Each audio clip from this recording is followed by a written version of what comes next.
میرے دوستو، اللہ قرآن میں وعدہ فرما رہا ہے حضور کے تمام صحابہ سے کہ میں تمہیں جنت عطا فرماؤں گا، اور فرمایا واللہ بما تعملون خبیر، فرمایا کہ میں تمہارے اعمال سے واقف ہوں، تمہارے اعمال کو جانتا ہوں، تمہارے درمیان جھگڑے بھی ہوں گے، جانتا ہوں تمہارے درمیان جنگیں بھی ہوں گی، لیکن غلط فہمی کی بنا پر ہوں گی، میں تمہارے اعمال کو جانتا ہوں، لیکن مجھے ان اعمال سے کوئی سروکار نہیں، میں دیکھ رہا ہوں تو یہ کہ تم سب کے سب میرے مصطفیٰ کے غلام ہو، اس بات سے ابو بکر فی الجنہ، عمر فی الجنہ، عثمان فی الجنہ، علی فی الجنہ، عبد الرحمن بن عوف فی الجنہ، معاویہ فی الجنہ، ابو سفیان فی الجنہ، حضور کے تمام صحابہ، اللہ فرما رہے وَكُلًّا وَعَدَ اللَّهُ الْحُسْنَىٰ، فرمایا تمہارے اعمال ایک طرف، بس مصطفیٰ کی غلامی کا صدقہ میں تم سب کو جنتی بنا رہا ہوں۔ اب میرے دوستو،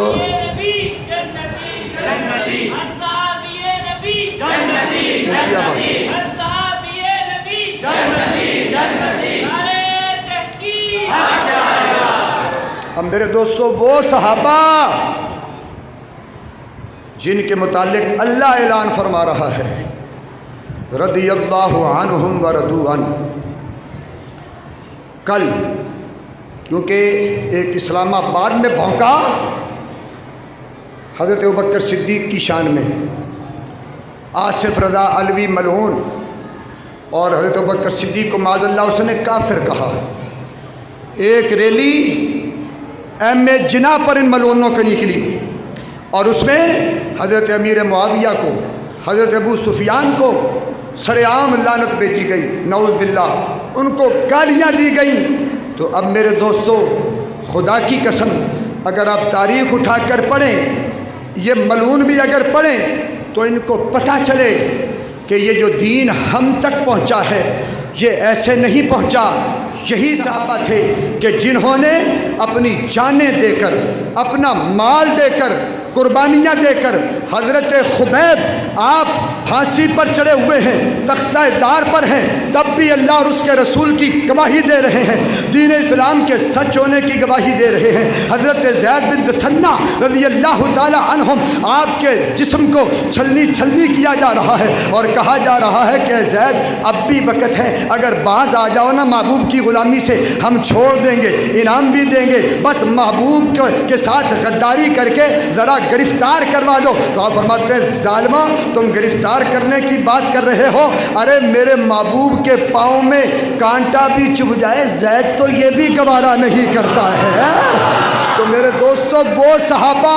جنہوں نے جانیں دے کر، جسم چھلنی کروا کے، جسم ٹکڑے کروا کے، خدا کی قسم جنگوں میں حصہ لے کے، جان و مال قربان کر کے یہ دین ہم تک پہنچایا ہے، ہمیں محمد عربی کا غلام بنایا ہے، قرآن پہنچایا ہے، شریعت پہنچائی ہے، طریقت پہنچائی ہے۔ تو آج ہمارا فرض ہے، ہماری دینی غیرت اس بات کا تقاضا کر رہی ہے کہ جب کوئی عظمت صحابہ کے خلاف بھونکے گا، جب صحابہ کرام کی شان میں کوئی گستاخی کرے گا تو سنی میدان عمل میں آئے گا۔ کل 12 ستمبر ہے اور صبح 9 بجے سے لے کر دوپہر جو ہے وہ ریلی نکالی جائے گی۔ آپ میرے دوستو وعدہ کرو کہ جس کے دل میں صحابہ کی محبت ہے، جس کے دل میں ابو بکر کی محبت ہے، عمر فاروق کی محبت ہے، عثمان غنی اور مولا علی کی محبت ہے، آپ سے جانیں نہیں مانگی جا رہی، صرف وقت مانگا جا رہا ہے۔ کچھ وقت نکال کر میدان عمل میں آ جاؤ تاکہ ان لوگوں کو پتہ چل جائے، گستاخان صحابہ کو پتہ چل جائے، گستاخان رسالت کو پتہ چل جائے کہ نبی کے غلام زندہ ہیں۔ اگر کوئی گستاخی کرے گا تو خدا کی قسم یہ نبی کے غلام، یہ صحابہ کے غلام اپنی جانیں دے کر بھی حضور کی ناموس کی بھی حفاظت کریں گے، صحابہ کی عزتوں کی بھی حفاظت کریں گے۔ اس واسطے میں آپ سے یہ گزارش کرنا چاہتا ہوں کہ کل 12 ستمبر ہے، مزار قائد سے تبت سینٹر تک ریلی نکلے گی عظمت صحابہ کے متعلق، ان کی شان کی حفاظت کے لیے آپ حضرات سے گزارش ہے کہ اگر دل میں صحابہ اکرام کی محبت ہے، کس کس کے دل میں ہے؟ ماشاءاللہ، اللہ سلامت رکھے، تو انشاءاللہ کوشش کریں، کل اگر قربانی دینی بھی پڑے نا کام کی تو دے دینا، اور کل دنیا کو دکھانا ہے، فرانس کے خبیثوں کو بھی دکھانا ہے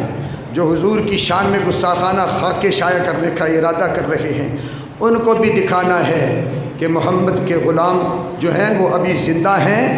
اور حضور کی ناموس پر پہرا دینے کے لیے وہ ابھی بیدار ہیں، ان کے ایمان مرے نہیں، زندہ ہیں۔ خدا کی قسم اگر ہم تاریخ اسلام کا مطالعہ کریں تو ہمیں پتہ چلے گا کہ یہ جتنا بھی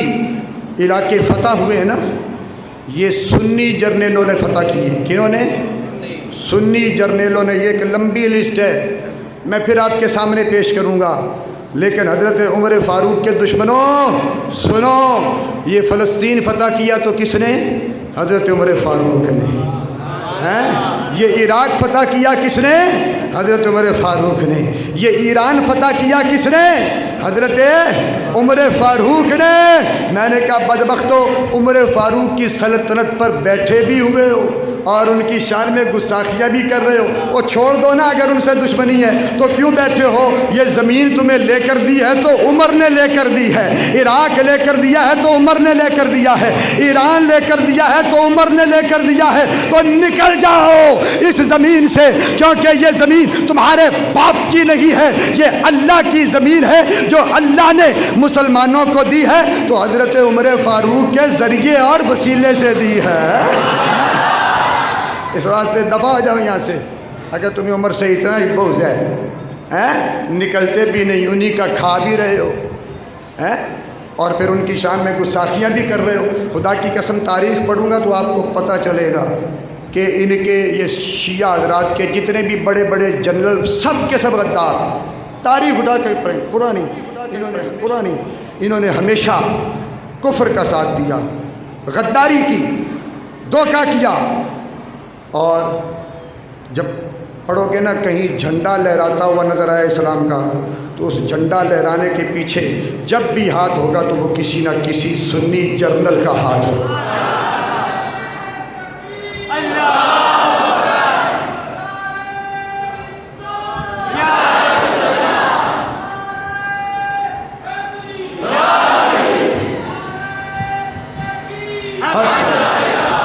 پھر میں انشاءاللہ پیش کروں گا یہ تاریخ، ابھی ٹائم بہت ہو جائے گا، بڑی لمبی لسٹ ہے آپ تو آج بھی انشاءاللہ تاریخ گواہ ہے کہ ایک طرف فرانس گستاخی کر رہا ہے حضور کی شان میں، دوسری طرف یہ بدبخت یہ صحابہ اکرام کی شان میں گستاخی کر رہے ہیں، تیسری طرف حرم کا جو امام ہے جس کو آپ کہتے ہیں عبد الرحمن سدیس کی تلاوت پر قربان، وہ بدبخت پچھلے جمعے کو یہودیوں کے حق میں بیان کر رہا تھا، تو آپ اندازہ کریں، اسی سے اندازہ کر لیں کہ ایک طرف یہودیوں کا ساتھ دینے کے لیے آواز اٹھی تو کن کی؟ نبی پاک کے گستاخوں کی، دوسری طرف وہ یہود و نصارہ حضور کی شان میں گستاخی کرنے کے لیے تیار، تیسری طرف یہ گروہ صحابہ کرام کی شان میں گستاخی کر رہا ہے، تو آپ اس سے اندازہ لگائیں کہ یہ کیسا گٹھ جوڑ ہے یہود و نصارہ کا اور ان غداروں کا، ان وہابیوں کا، ان نجدیوں کا، ان شیعوں کا گٹھ جوڑ ہے۔ لیکن مسلمانوں، خدا کا واسطہ ہم نے لڑنا نہیں ہے، ہم نے توڑ پھوڑ نہیں کرنی ہے، کیونکہ ان کا مقصد یہی ہے کہ یہاں فتنہ پھیلایا جائے، یہاں فساد پھیلایا جائے۔ نہیں، ہم فساد نہیں پھیلائیں گے، ہم فتنہ نہیں کریں گے، پرامن طریقے سے نبی کا جھنڈا بھی اٹھائیں گے، اہل بیت کا جھنڈا بھی اٹھائیں گے، صحابہ کا جھنڈا بھی اٹھائیں گے، اور دنیا کو بتائیں گے کہ غدار ہیں تو یہ ہیں، دھوکہ دینے والے ہیں تو یہ ہیں۔ سب غداروں کو پتہ چل جائے کہ یہ سب کے سب جو نکلے ہیں یہ محمد کے بھی وفادار ہیں، اہل بیت کے بھی وفادار ہیں، اور حضور کے تمام صحابہ کے بھی جان نثار ہے۔ وآخر دعوانا الحمدللہ رب العالمین۔